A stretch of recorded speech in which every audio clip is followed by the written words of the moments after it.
Estudo para células Igreja Batista Graça e Paz. Estudo 2, lição 4. Jesus Cristo, o Cordeiro Pascal.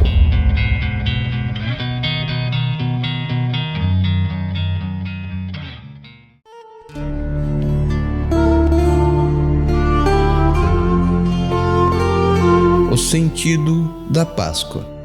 Peça. Palavra introdutória. Os hebreus estavam livres de Faraó, porém ainda tinham que vencer muitos inimigos. A primeira batalha foi ganha, mas a guerra continuava. Eles iriam enfrentar outros inimigos, e o maior deles não estava ao seu redor, estava dentro deles. Deus iria provar a fidelidade do seu povo. Eles viram milagres extraordinários no Egito. Nenhuma daquelas pragas que assolaram aquele país e seu povo atingiram os hebreus. Eles presenciaram algo que nenhuma geração viu e talvez jamais verá. Eles viram o Mar Vermelho fender as suas águas e quase 3 milhões de pessoas passaram com os pés a seco. Onde havia abismos de águas, viram Faraó e seus cavaleiros literalmente serem engolidos pelas águas que se fixaram verticalmente, criando um corredor de fuga para os hebreus e uma armadilha mortal para o rei do Egito e seus cavaleiros. Eles fizeram festa na praia e cantaram o hino da vitória. Imagine ser testemunha ocular de algo tão extraordinário como este.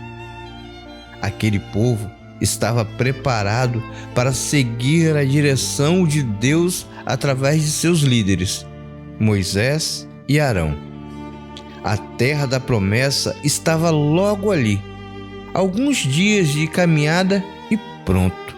Bye bye, Egito. A festa já estava preparada. Só faltava o povo para a cerimônia começar. A história, porém, não foi bem assim. Deus queria que o seu povo celebrasse a festa de Páscoa não em terra estranha, e sim na terra da promessa. Levou um tempinho razoável para isso acontecer, porque o homem rabiscou o projeto inicial de Deus. Não danificou a essência do plano, mas feriu de morte a sorte de muitos que foram engolidos pelas ondas da murmuração e rebeldia contra Deus e contra os líderes escolhidos por Ele para conduzir o povo. Páscoa é tempo de falarmos de milagres, de salvação, mas também é tempo de reflexão a respeito de inimigos que podem nos impedir de entrar na terra da promessa, o que também nos impedirá de celebrar a Páscoa e os ázimos da sinceridade.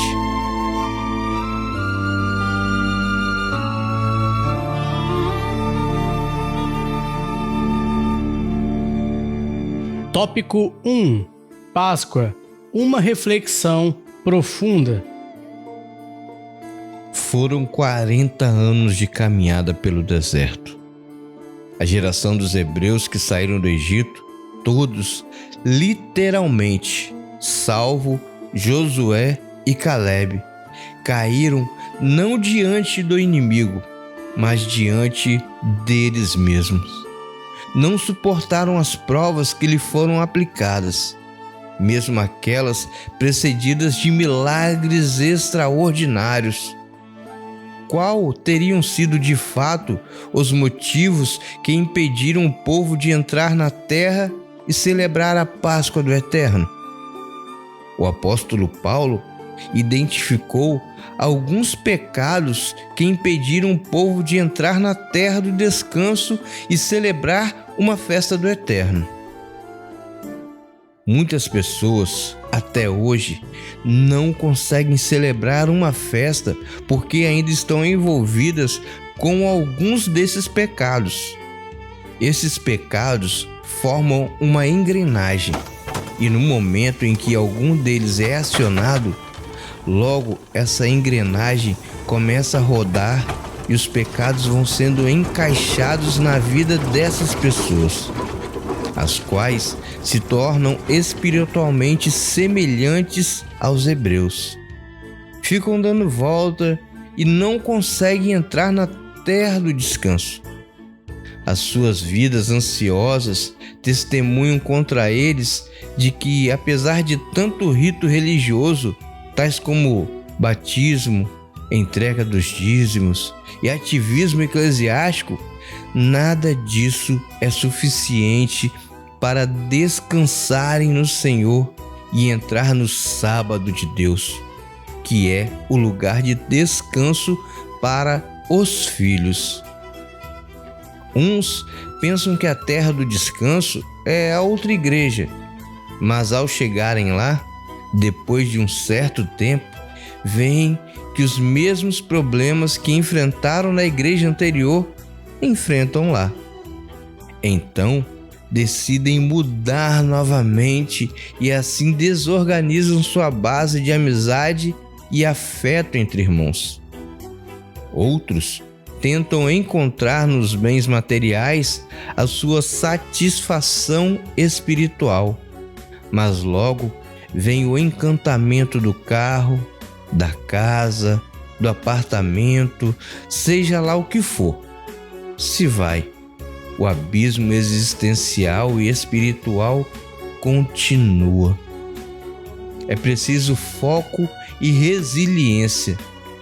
Se você deseja restaurar o tempo perdido, é necessário definitivamente encontrar sua tribo.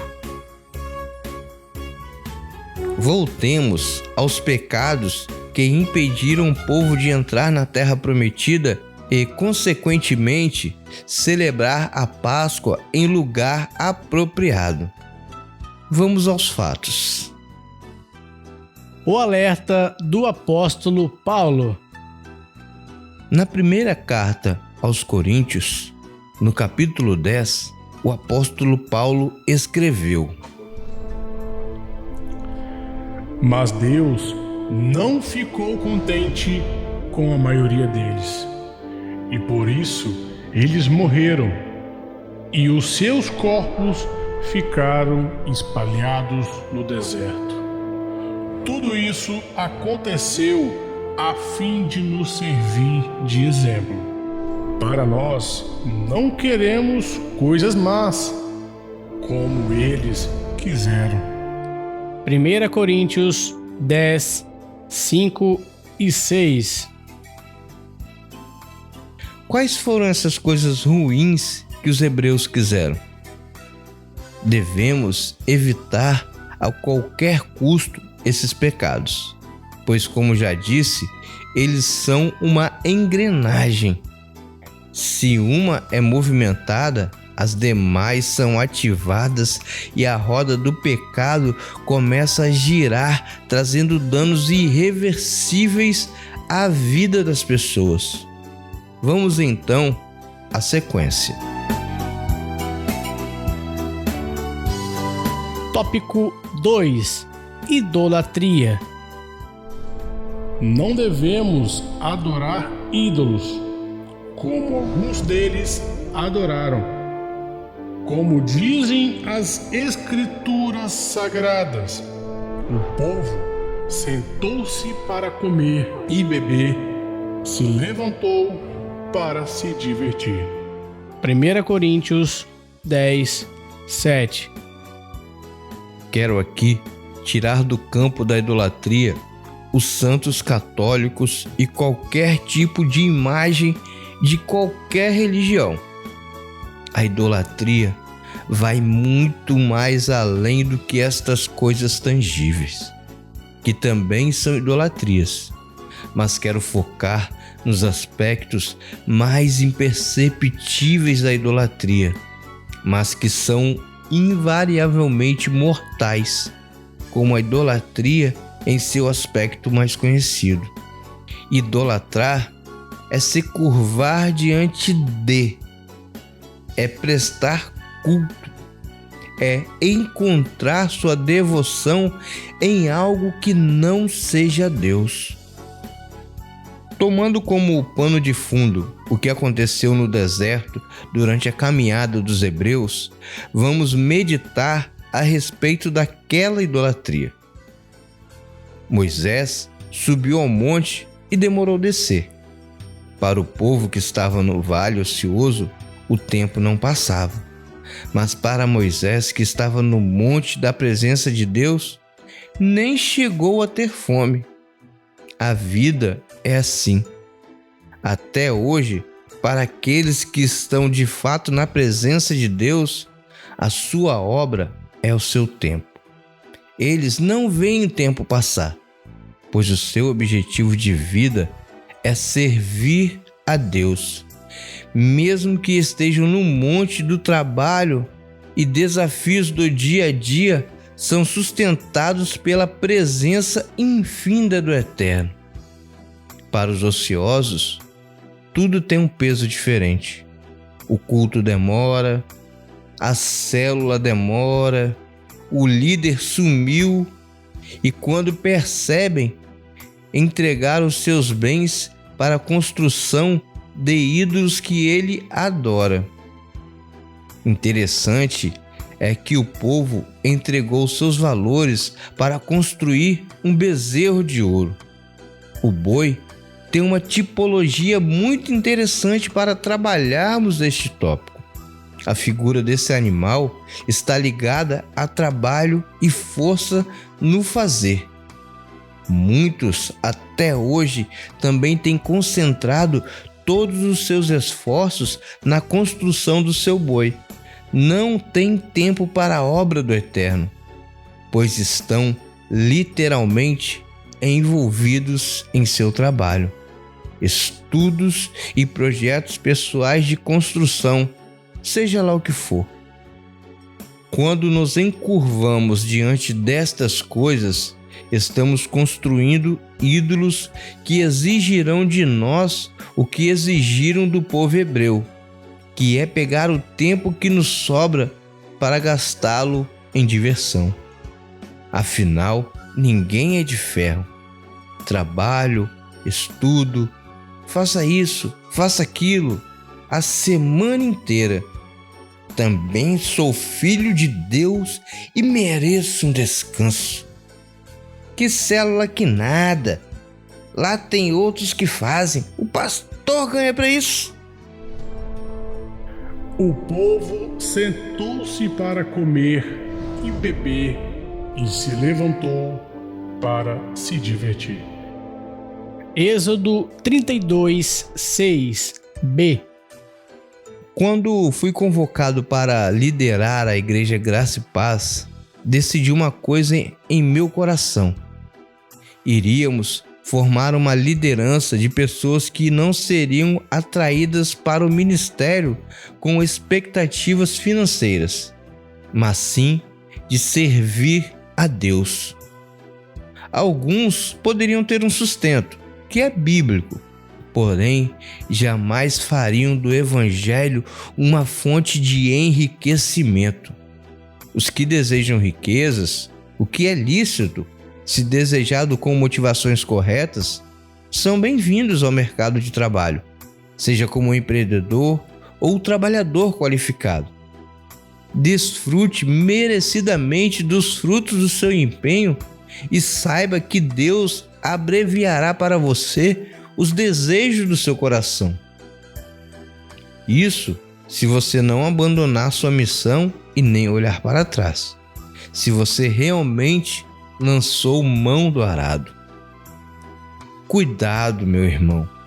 Não construa esse boi ou esse ídolo em sua vida.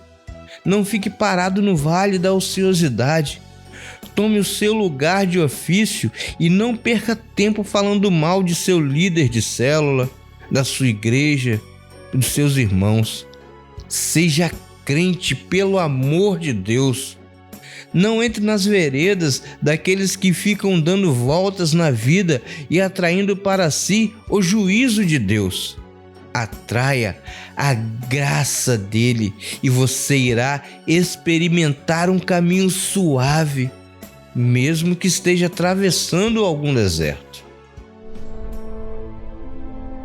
Lançando sobre ele toda a vossa ansiedade, porque ele tem cuidado de vós. 1 Pedro 5, 7. Tópico 3: Imoralidade sexual. Não devemos cometer imoralidade sexual, como alguns deles fizeram. E porque eles fizeram isso, 23 mil deles caíram mortos num dia só. 1 Coríntios 10, 8.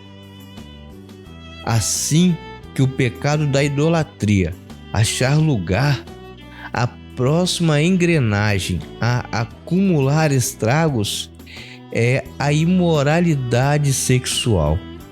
Longe das responsabilidades de manter nossa vida santa, separada, pois nós nos achamos confortável fora do altar, da liderança de algum ministério ou um agente apoiador, um cooperador no labor da obra de Deus, e assim o senso de responsabilidade e vigilância tende a diminuir o perigo de envolvimento com a imoralidade sexual.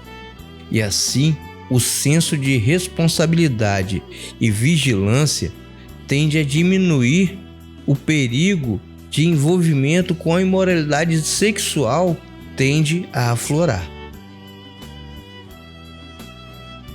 Com a internet, com o celular na mão, já não se corre mais o risco de ser pego no flagra da televisão vendo algo pornográfico. O diabo facilitou o envolvimento e muitos têm sucumbido nesse pecado. Tudo começa com abrir sem querer do arquivo, mas tendo aberto, gostei. Os casais, em muitas vezes, não tem cuidado do outro na vida conjugal, e dessa forma, portais do inferno são abertos para envolvimento com imoralidades sexuais, trazendo grande prejuízo para a vida do crente em todas as áreas. Sem esquecer de falar no estrago que a imoralidade sexual traz também à vida dos jovens, que, quando envolvidos com esse tipo de pecado, tornam-se verdadeiros mensageiros de Satanás na igreja, deflorando sonhos de irmãos ou irmãs e atraindo sobre si os juízos do Eterno, como nos diz a palavra do Eterno. Porque tudo que há no mundo, a concupiscência da carne, a concupiscência dos olhos e a soberba da vida, não vem do Pai, mas sim do mundo.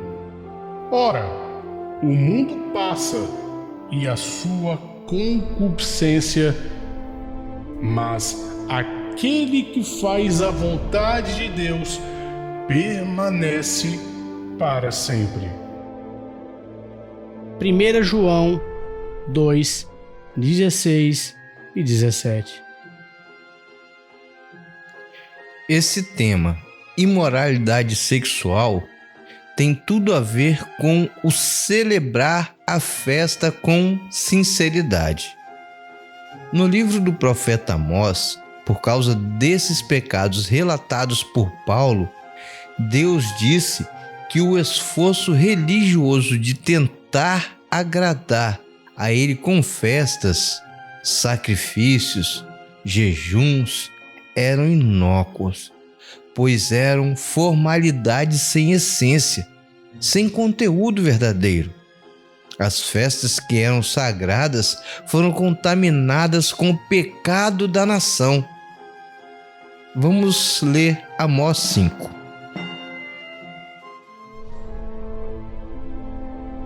O Senhor diz ao seu povo: eu odeio, eu detesto as suas festas religiosas, não tolero as suas reuniões solenes, não aceito animais que são queimados em sacrifício, nem as ofertas de cereais, nem os animais gordos que vocês oferecem como sacrifícios de paz.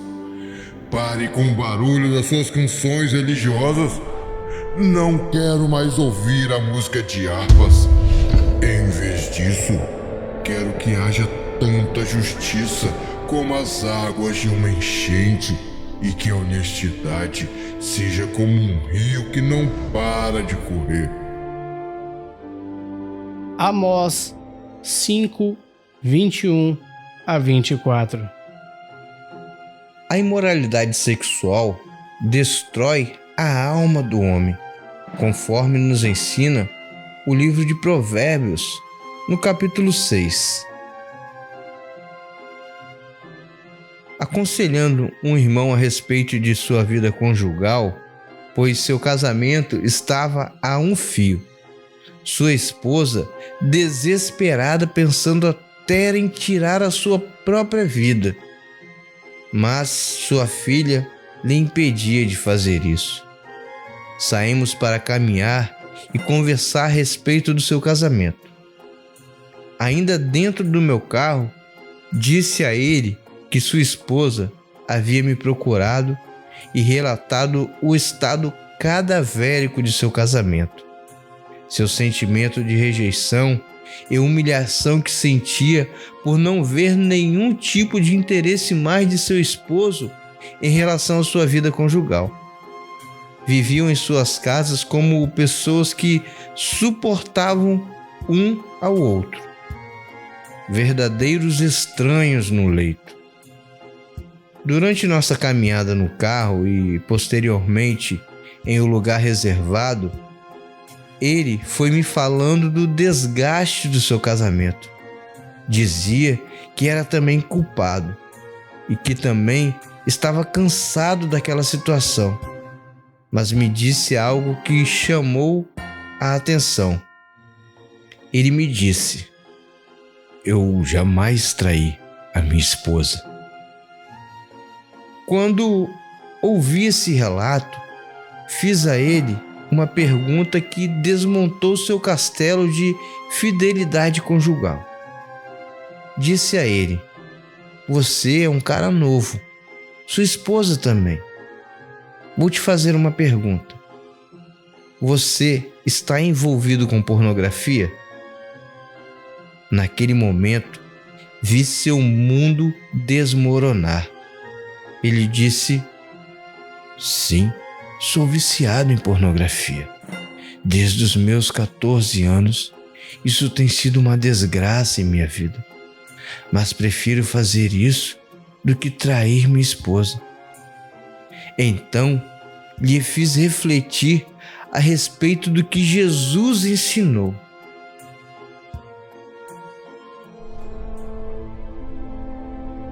Ouviste que foi dito aos antigos: não cometerás adultério.